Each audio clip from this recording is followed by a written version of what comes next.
নজর রাখবো পরবর্তী সংবাদে। লোকসভা ভোটের বাদ্যি বেজে গেছে, সাংগঠনিক প্রস্তুতিতে নেমে পড়েছে বিজেপি। জেলায় জেলায় চলছে তারই প্রস্তুতি, অর্থাৎ লোকসভার জন্য জেলা ভিত্তিক সাংগঠনিক বৈঠক এবার শুরু করতে চলেছে বিজেপি। প্রস্তুতি খতিয়ে দেখতে জেলায় জেলায় যাবেন রাজ্য স্তরের নেতারা। কোর কমিটির সদস্যরাও জেলায় জেলায় গিয়ে দেখবেন তার প্রস্তুতি, এমনটাই খবর বিজেপি সূত্রে। কথা বলবো, আমাদের প্রতিনিধি অঙ্কিতা রয়েছে। অঙ্কিতা, ইতিমধ্যে লোকসভা ভোট গতকালকে প্রার্থী ঘোষণা 195 আসনের, তারই মধ্যে রাজ্যের বুকে কতটা প্রস্তুতি রয়েছে বিজেপির? একদমই, দেখো, আমরা দেখেছি গতকাল বিজেপি তাদের প্রার্থীর তালিকা প্রায় ঘোষণা করে দিয়েছে। সেই ক্ষেত্রে কিন্তু বলতেই হচ্ছে যে ইতিমধ্যে লোকসভা নির্বাচনে প্রায় প্রচার বা প্রস্তুতিতে ঝাঁপিয়ে পড়েছে শাসক দল বিজেপি। বিশেষ করে দেখা যাচ্ছে একেবারে নির্বাচনের প্রাক মুহূর্তে বিজেপি তার কোর কমিটি গঠন করেছে এবং সেখানে একটি গুরুত্বপূর্ণ বৈঠকও হয়েছে। সেই বৈঠকে কিভাবে বিভিন্ন বুথকে একেবারে টার্গেট করা যায় বা কোন কোন বুথকে টার্গেট করা যায়, কোন কোন জায়গায় প্রচারটাকে আরো জোরদার করা যাবে, প্রত্যেকটা বিষয় নিয়ে কিন্তু ওই দিনের বৈঠকে আলোচনা হয়েছে। তারপর ইতিমধ্যেই আমরা বিজেপি সূত্র মারফত খবর পাচ্ছি যে কিছুদিনের মধ্যেই একটি কমিটি গঠন করা হয়েছে, আরো একটি, সেই কোর কমিটি থেকে আরো একটি কমিটি গঠন, বিস্তারক নির্ণয় করা হয়েছে সেখান থেকে।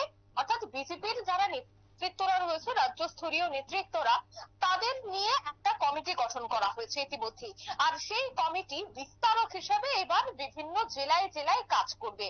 বিশেষ করে জেলা ভিত্তিক যে সাংগঠনিক বৈঠক তা এই মুহূর্তে করতে যাচ্ছে বিজেপি, যা আমরা ইতিমধ্যেই সূত্র মারফত খবর পেয়েছি।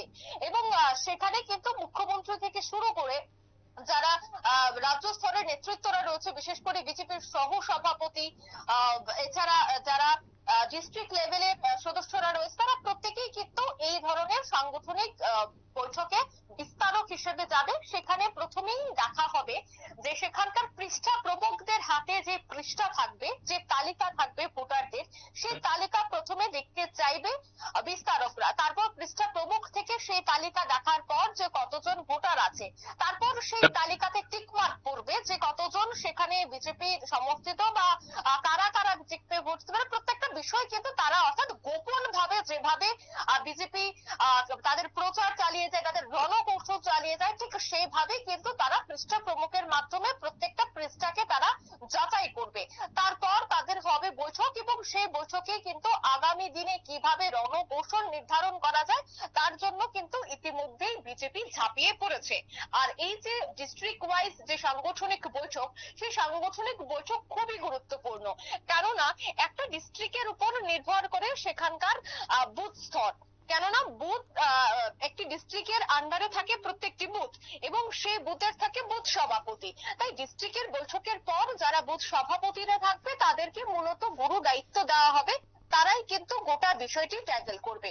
অর্থাৎ তুমি বুঝতেই পারছো লোকসভার প্রাক মুহূর্তে কিভাবে দলকে আরো মজবুত করা যায়, তার জন্যই কিন্তু এই বৈঠক। এবং এই বৈঠকে রাজ্য স্তরীয় নেতৃত্বরা, এমনকি বিজেপির যিনি বর্তমানে সভাপতি রয়েছেন রাজীব ভট্টাচার্য, তিনিও কিন্তু এই সমস্ত ডিস্ট্রিক্ট লেভেলের যে বৈঠকগুলি হবে সেই বৈঠকে তিনি অংশগ্রহণ করবে।